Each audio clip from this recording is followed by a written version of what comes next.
piece of advice, guidance, or counseling. We all have done this. Some of us enjoy giving advices.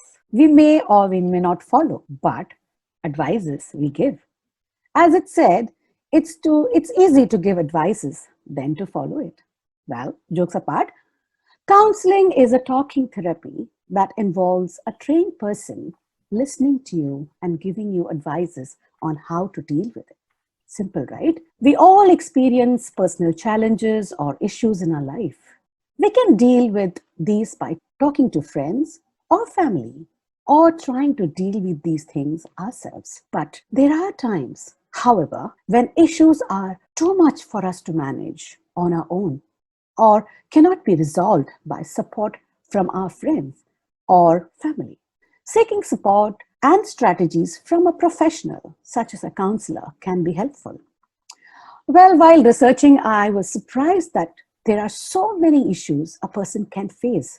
Some of them are grief and loss, communication and relationship issue, work and career issue, stress, anxiety and depression, life transition such as birth of a new baby, separation, divorce, or death of a family member or friend, parenting, addiction. These days we have addiction to social media too, but addiction to drugs, addiction to cigarettes, so many things. Abuse, trauma, self-esteem difficulties, exploring gender identity, and there's so many things. Today is the 10th episode on Educator series on Manthan with Saraswathi. The topic we are discussing is definitely something which has not been discussed on this platform. I'm sure this episode will be an eye-opening episode as we delve into certain areas common and yet uncommon to us. Good evening, namaste, salamat sore. Welcome to Educator series on Manthan with Saraswathi, which features experienced educators, administrators, motivators, edupreneurs, etc. On this platform, we've had noted doctors, educationists, artists, and friends who have shared their thoughts, life experiences, and advices to the young mind and to the other viewers. I'm sure this would have benefited them in all walks of their life. These interesting interviews in this series have given us a new perspective on education and broadened our vision, especially in these extraordinary times on a variety of topics. Today, as said, is the 10th episode on Educators series. And to make this episode special, we are going to discuss how to live our most authentic and intuitive life with our guest today, who is Prionka Ray, an enthusiastic and passionate counselor. A very warm welcome to you on Manthan with Saraswathi, Prionka. Thank you so much. Okay, Prionka, with your permission, let me introduce you to my audience. Sure. Thank you.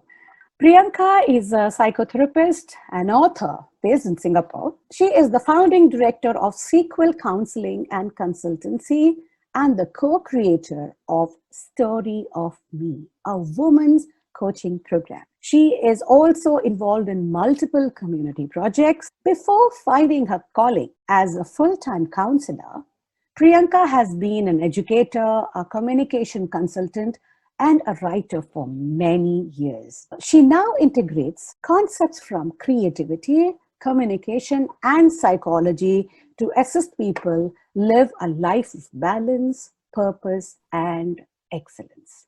We are very happy to have you on our show, Prionka Ray, and welcome to Manthan with Saraswathi. I'm very happy to be here with you also, Saraswathi. So thank you for having me. Thank you. Can we hit the conversation right away? Yeah. Okay. This is the first time on Manthan with Saraswathi we are having a psychotherapist or a full-time counselor. As always, we start with what motivated you to take up this field, and you say it was a calling.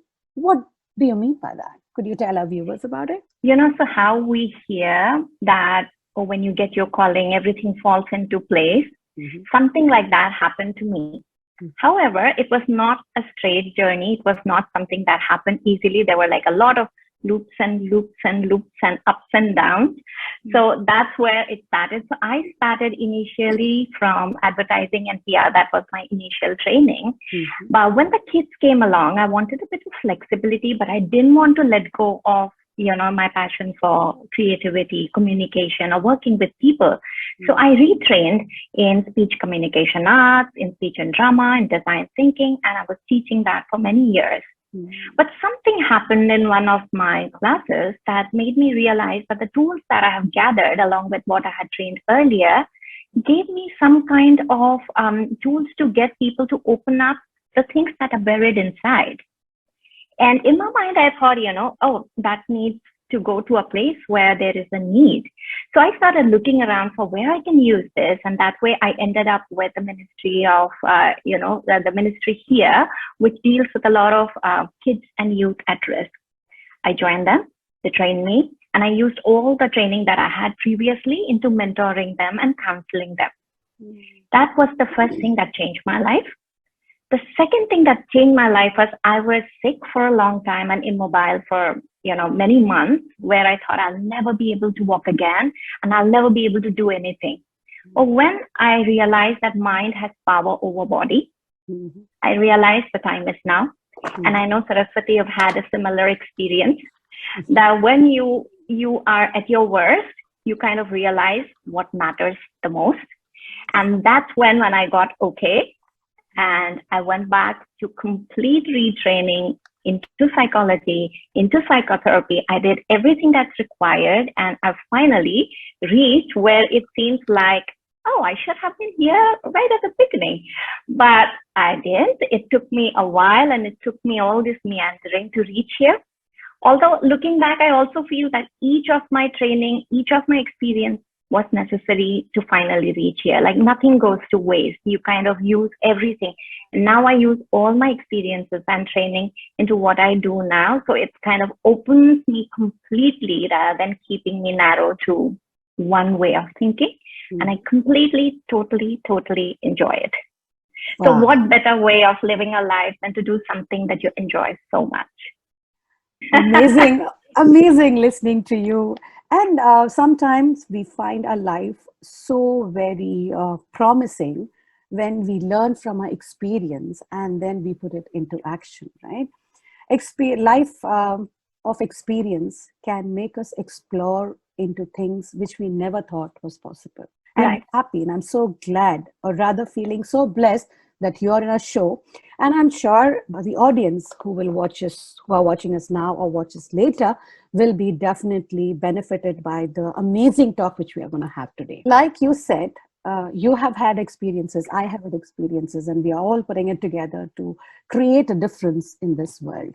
Stress is the reason which causes a lot of elements in our body, and we fall sick. And I also read somewhere that stress is the inability to decide what's important. And we all know that we are all stress masters. Do you agree with me, Prionka? Yes. Okay. I agree with you. Yeah. So it's so common for adults and children to say that they are in stress. I mean, any child you take up, you're working or you're traveling or you're, anywhere, this word stress is so common to us. Why is this stress haunting people? So the first thing first, usually, and of course there are so many reasons for stress, but usually if I can club it together, stress is because, number one, if you have lack of information, two, if you have lack of control, and three, if there is a conflict within you as to you think something, you believe something, but you're doing something. So there's a dissonance. There's like a difference in what is really me, what I believe in, and what I'm doing. Example of COVID, right? There's a lack of information. I do not know whether I can do a certain thing. For a kid, I do not know if my school will open. I do not know if I can go and have my birthday party. There's so much, that you do not know. There's a lack of information.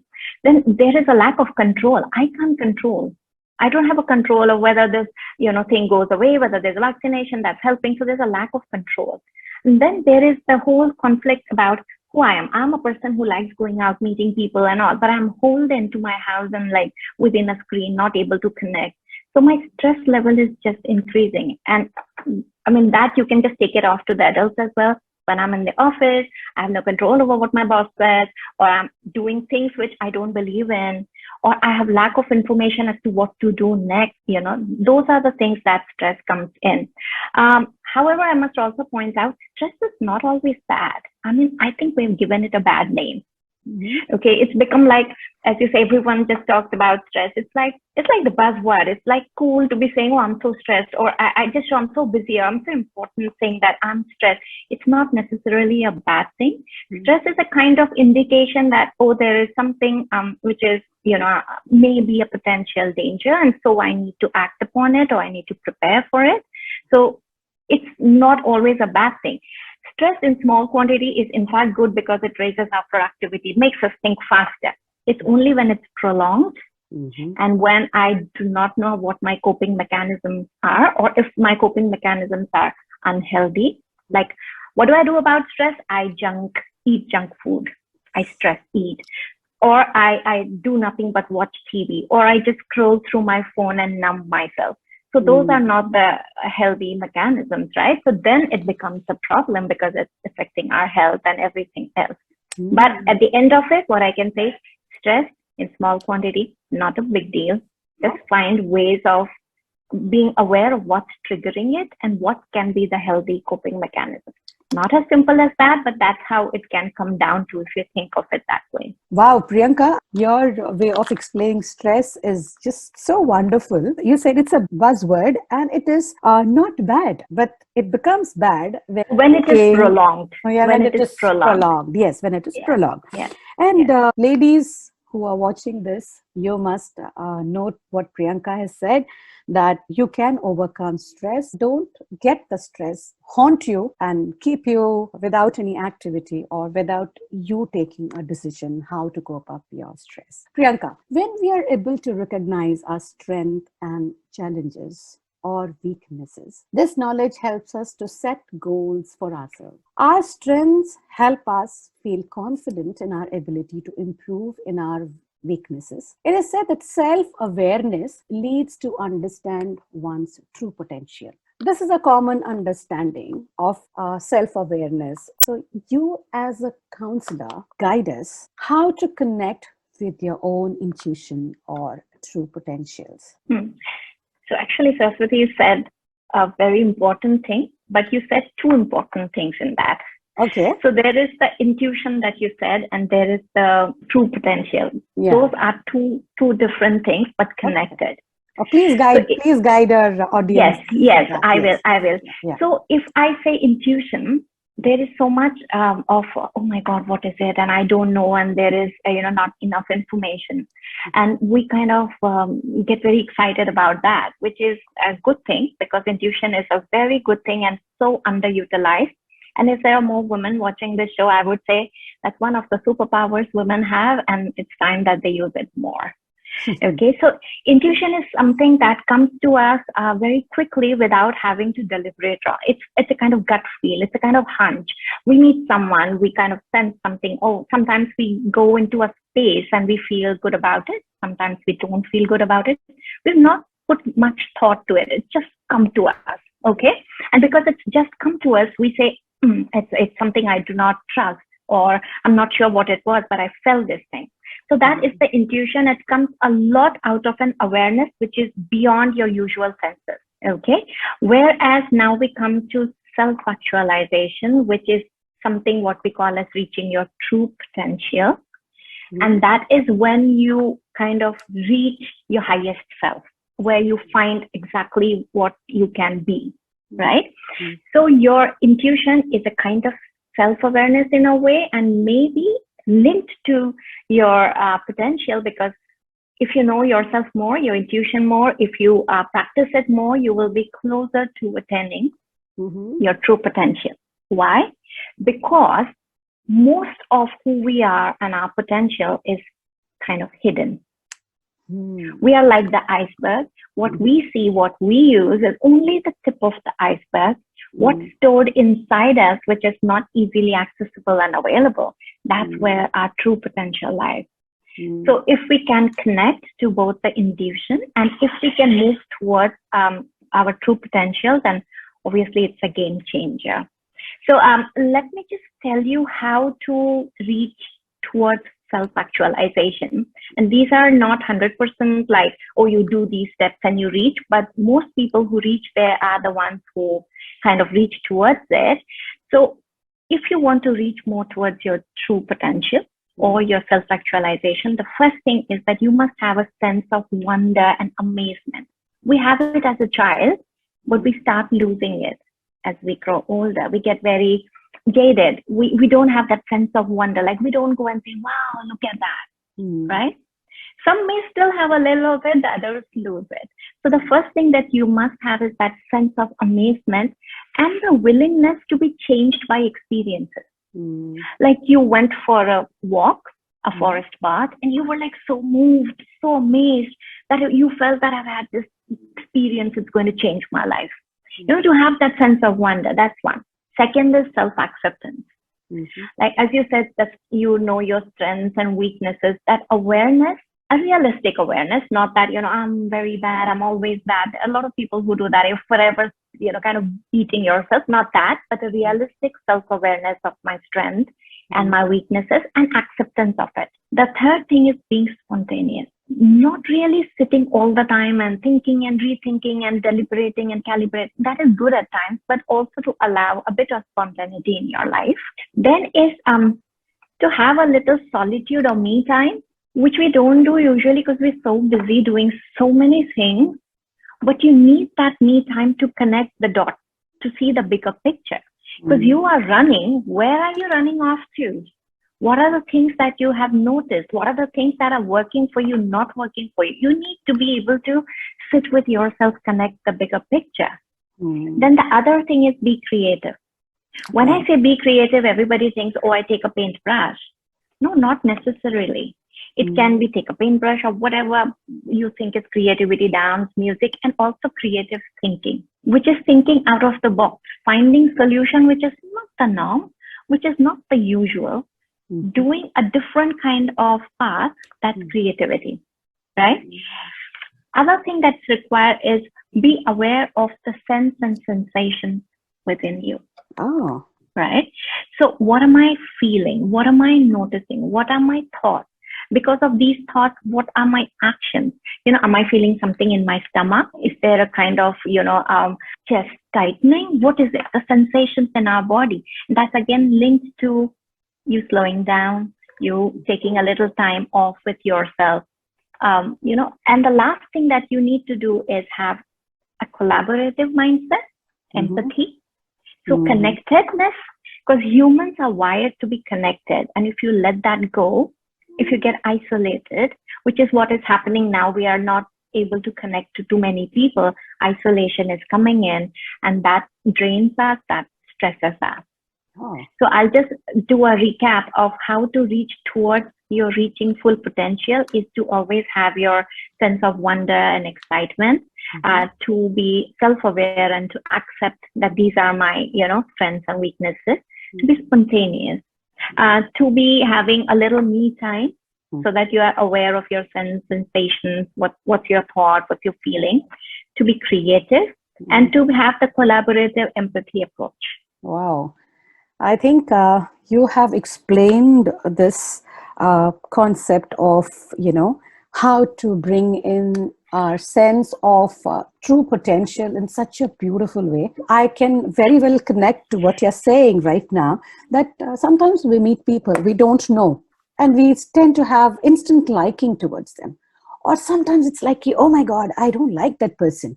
You have no reasons why you don't like that person, why you dislike that person, but still you feel that, no, I don't think I can gel with her, right? And the ladies who are watching us today, they will definitely understand why is that me time so important for a person. And like you said, there's so many things you have said. I think 5 or 6 points you have mentioned, and I'm sure they should take that down and put it in front of the table, so that they can look into it and they can identify the true potential in them. And I myself, talking to you today, feel I've learned so much. Who are watching us live or will watch us later will also feel the same way, Prionka. Thank you so much for explaining in such detail on how to gain our true potential. When we talk about our potential as an adult, children are the future of the world. We should guide them and make them capable to overcome challenges, and also pay gratitude for the bonus in their lives. We need to teach them this. I mean, to teach them balance their emotion, which is so, so important. And what more for a parent? So for parent also, being self-aware is the key for connecting to their kids. When parents aren't self-aware, they might get caught up with their own emotion instead of being present with the children. So they also might not recognize that they are unconsciously repeating the pattern of their own childhoods in the parenting today. You are the counselor.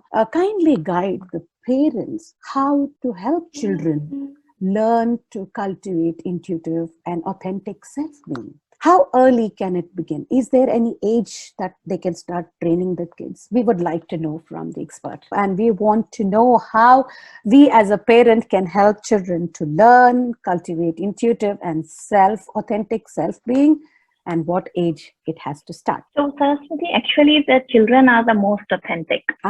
Yes, they are. Yes. So when they are born, they express what they are feeling. There is no pretense over there. If they are hungry, they'll cry. If the needs are met, they will not. So that's actually authentic living, because what you're feeling inside is how you are expressing it outside. But what happens with the adults is that their coping mechanism comes in. The defense mechanism comes in, that you do not want to show what you're feeling because you think you'll be judged, or something that did not work out in your childhood. As you said, a lot of things from parents' childhood, they kind of bring into their parenting, which is very true. And when I do a lot of family therapy as well, a lot of teens and kids, and I always tell the parents, and I always ask the parents, how was your childhood? Because a lot of how they are parenting now, or what's reflected in their kids now, even if it seems unrelated, it is related, because that baggage comes in and they project, or they expect, or whatever they do, it kind of trickles down to the kids.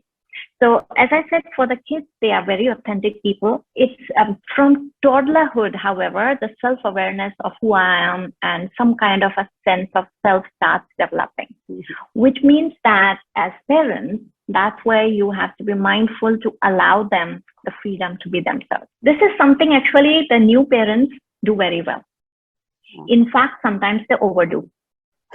Right? That they want to completely give the child this independence and allow them whatever they want. And I have met many parents, like young parents, who will allow the kids every single thing, not say no, because they want authentic living. However, a little caveat, that doesn't always work either. It's a balance, right? Because for kids, as well as if there's anyone who's a parent of a teen, I must repeat this and emphasize that a structure is extremely important. Rules are needed. And if they have no rules and everything is allowed, they lose a sense of structure, and that can be very unsettling for a child or a teen. So what I'm trying to say is, within a set structure, within a parameter, within something that as parents you have decided and enforced, you should allow the flexibility and the adaptability for them to become who they are. So how do you do that? You do that by giving them the freedom to say what they want. Of course, if there's a rule in the house that you cannot be rude or you cannot use swear words, within that parameter, you allow them to voice out their opinion, even if that's not what you believe in.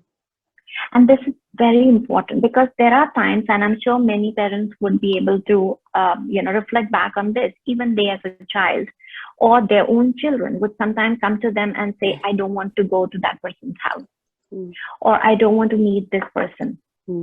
But as parents, the instinct is, why? There's nothing wrong. Don't say anything about it. Like they may say, I don't like this person is mean, or this person is rude. As parents, or sometimes even educators, you tend to say, no, don't say such things.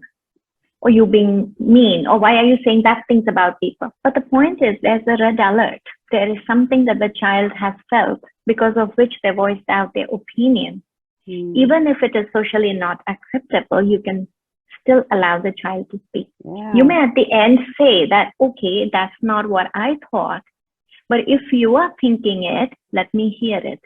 Okay, so you give the child the space to voice out what hits them instinctively, because sometimes they know something that probably you and I may not know. So to give the space, to give them the time, and the hearing what they want to say without putting a value on it. Like, this is not allowed, this is not okay. Yeah, you may tell them that do not say it in front of the whole crowd. Tell it to me separately. That is okay. But to still allow them to speak. So whatever they are feeling, whatever they are thinking, whatever the sensations are, give them a space to talk about it. Because we are saying intuition is being aware of the sensations in your body. A gut feel is something that you just feel. It's a sensation. How will they know it if you do not give them the space to talk about it? How will they know it if you are yourself not talking about it? Right. So to encourage reflection, to encourage, how did you feel? What did you see? So what do you think now? You thought this before you went to their place, you said you didn't like. Do you still feel the same? So to have these kind of reflective talks, especially for the younger ones, because they don't yet have the vocabulary to say exactly what they feel. So to give them a little vocabulary or a little help and scaffolding to be able to voice their opinion. And in that, the imagination storytelling comes in very useful. So you use all kind of stories, you relate to their favorite character, you use whatever Disney character and say, if you were this person, would you have felt the same thing? What would you have done? So to allow them the vocabulary of imagination and storytelling, so they're able to say what they are thinking. But to do all this, you need to allow them to be bored, which is something not happening now. All the children, all the teens are so busy moving from one class to another, moving from one activity to another. There is no space to become bored. Bored is good. Being bored is good. That's when you connect the dots. That's when you think creatively. So you have to allow your child, even if it's a teen, to be completely bored, even if they are saying, I'm so bored. You don't have to rush to entertain them. You don't have to rush to, give them an iPad. Allow the boredom. That's where self-awareness comes from, right? So to allow all these to come in, to allow them to experiment, especially with the teens, to allow them the independence to fail. Allow them the whole thing of having an idea, having an opinion, and then realizing it doesn't work. That's when their instinct will be moving more and more towards a stronger place. And it's the same for us adults. It's like a muscle. The more you use it, the stronger it gets. Yes. Right? So to give the children that thing right from the beginning, then they become very tuned to their sensations, to their reaction, to their gut instinct, and to their true self. But what happens in today's society is love is conditional. If you get this marks, I love you more. I give you a gift. I get you an iPhone, right? So they start behaving in the way which will allow the parents to, love them more or to give something more. Whereas if I say as parent or an educator, I accept you for who you are and not for what you do. I may appreciate your action that you worked hard and you attained this, but that doesn't change what I feel for you. Okay. I love you as you are. When you have that unconditional space and acceptance, you are free to be who you are. Amazing thoughts.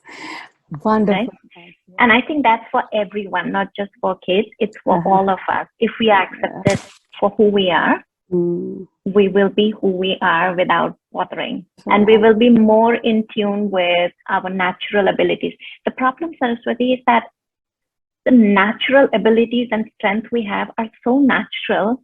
We're so used to it that we don't even think that's a strength. Because it's coming to us so easily. If it's not difficult, we don't pay it attention. We don't give it importance.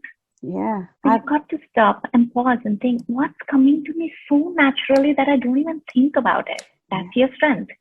I think, Priyanka, you are sharing such amazing, and so this is definitely a thought-provoking session, which I think any parent or any adult who is going to listen to us are definitely going to be benefited by this. I feel what you said for the children also apply to the adults, like what you exactly said, to raise your opinion, what you feel about it, to encourage reflection. We as an adult also need to reflect. Otherwise, we will never know what our true potential is. And, what you said I love the most is allow them to get bored. That's something which I really take back from the show, that yes, when you are bored, you go inside, you start thinking. And that can be associated even with that me time. When you have that me time, you start reflecting. That self-reflection is so important. And I'm so happy that we are talking these things today, which you generally feel, oh, yeah, I know this, I know this. But today in this conversation, people who will listen to us today are definitely going to take something very, very important in their life to know what the self-awareness is. It is such a simple thing, but you need to think. And thank you, Priyanka, for expressing such serious thoughts, but you have explained it in such a simple manner that each and every one of us can follow. Thank you so much. Okay. No, thank you, Saraswathi, for bringing these kind of topics in here. Unfortunately, we talk of what we think are the bigger things, and these we think as the smaller things. Actually, it's opposite. Yes. Nobody yes. wants to talk about this, but unless these things are in place, everything else will not be in place. Very nice. So I'm so glad that this conversation has happened, and this being a 10th episode, and I feel this is really very special. We are discussing how a person can change his own perspective and grow and become creative and understand what his true potential is. Priyanka, if I jump in to another question, which is related to what we have been discussing, the question would be like, how can I or anybody follow the gut feeling instinct? And how does one achieve the highest self at any moment? Well, some of it I have said before, but to put it into simple words for everyone, it's basically gut feel is trusting your instinct. And we think that where did that come from? And we are not sure of its origin and source. And so we don't, think too much about it. And our schools and societies tell us what we cannot see or what we cannot prove is not important. However, 85% of the CEOs of the world will tell you that the most important decisions, they use their gut feel. Okay. In every field of line, people will tell you that it's their gut feel that they use the most.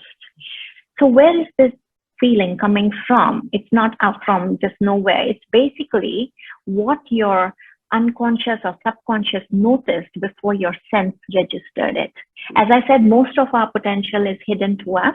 That doesn't mean it doesn't exist. So previous experiences, pattern matching, or observation which you cannot, maybe because you're seeing so many things you have not registered yet, that your unconscious and subconscious registered, put it together, sent to you in like a speed message. Okay. If you catch it, you are up there because you have something the others didn't. If you lose it because you're too busy multitasking, it's gone. It was a huge answer that you missed. So what can you do to find this is practice. So you got to notice more. To notice more, you got to like slowly start trusting it and try it out. Like, of course, initially you go with your gut instinct and you say, oh, it did not work. So to have the reflection, okay, this worked and this did not. So it's like a practice. So the more you use it, the better it gets. Then it's only possible if you slow down and focus, right? So to focus, like if you sometimes focus totally on the person, completely on the person, you start having some kind of a sensation within you that tells you something like this is going on. You change the shift in their energy level, the shift in their mood, you're able to gather. Maybe nothing was shown, but you sensed it. For that, you have to focus. So focus is important. And you got to be in harmony with the energy around you. How do you do that? Like it sounds, so strange to say that, like esoteric, but you can. And all the meditation, the kind of things that you do, which brings your focus back, breathing exercises, slowing down, all these are the way that you get in harmony with your own energy, with the energy around you. Now, people usually think that the only way to focus is by sitting down, meditation. And so the youngsters are very upset with this because they don't want to do that. But the point is, meditation is not always when you're sitting down. It can be while moving. Your focus can be while you are running. It's a runner's high. You get a acute sense of focus when you're running, maybe. It can be anything that makes you have focused awareness. Don't multitask, allow freedom, allow the boredom. Everything that I said for the kids also come into it. So gut instinct needs to be something which is practiced, needs to be something which you focus and get, needs to be something that you are more aware of your sensations within your body so that you can Great. be understanding what's going on. I think I'm saying this again, that people who are going to watch us today, these are things which we can associate. See, we find people doing multitasking. We find people are not in focus. And like rightly said, when we talk about meditation, it is, they think that you have to sit in Sukhasana and do that. But meditation can be anything which you like to do and you're just focused about it. You are bringing in a different perspective to what people are thinking. We are taking back some awesome reflections today, which will help people to, connect with their inner self. So, Saraswathi, I just want to point out something. When I say for having that kind of, you need to slow down and not do multitasking, I'm aware that multitasking is a necessity in our world because there's so much we got to do. So it's not that you don't do multitasking at all. It's just that you provide some space where you are not doing it. Yeah, you got the. I got the point. I got the point. Thank you. Yeah. So if we have to just say simple and very briefly, because we're running out of time. So if you really have to say 3 mantras to cultivate intuitive living, Fatafat, 1, 2, and 3. What could your mantras I think just slow down, be more aware of the sensation, and increase your focus. To our viewers who are watching us live or who will watch us later, Prionka Ray's 3 mantras for cultivating intuitive living is slow down, bring in more awareness, and increase your focus. Okay, Priyanka, I learned about Story of Me workshop. That it's a unique workshop that helps people to be aware of your own stories. And it helps them to identify their authentic self, their strength, and rewrite their story. At an end of the experience, people emerge with clarity, goals, and plan that is aligned to their values. So my question to you is, being co-creator of Story of Me, which is a women's coaching program, does this emphasize on how to live your most authentic and intuitive life? Yes. So you know how everyone has a different experience out of the same event, right?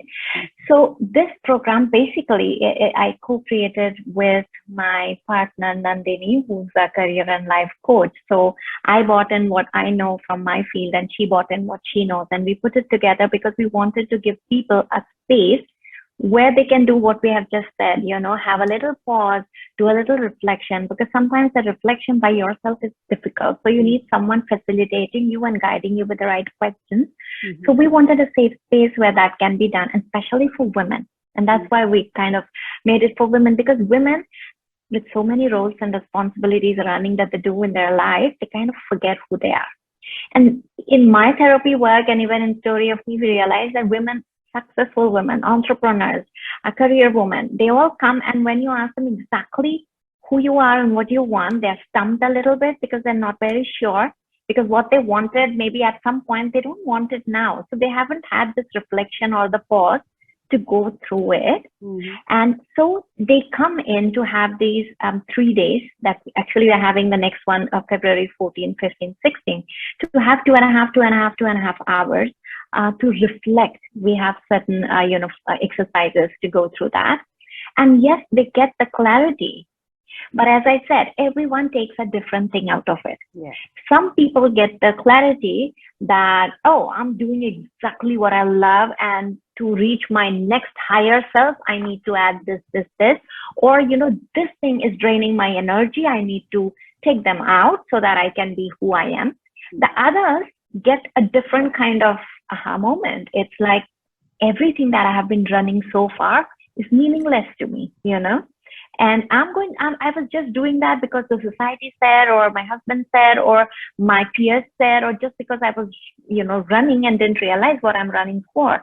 So they get a clarity and they completely give up what they were doing and they start something totally different. Like we have had bankers who become bakers.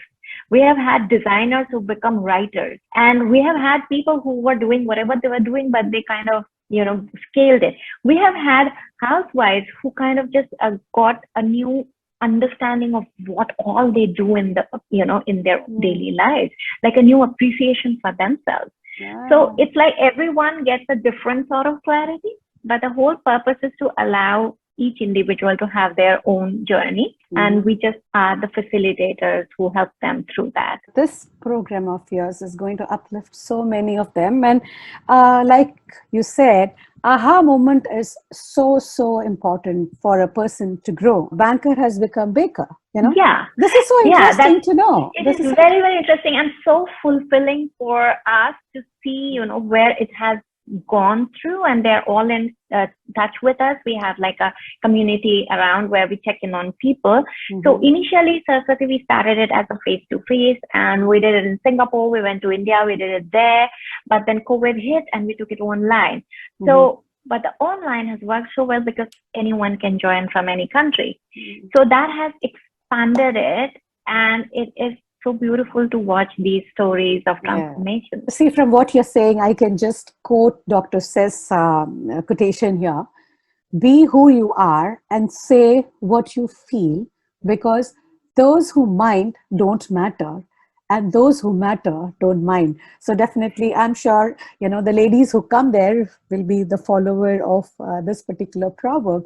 And whenever I end my show, this is one question which I ask my guest on the show is like, what was your happiest moment? You have been changing so many persons' life with your counseling and guidance.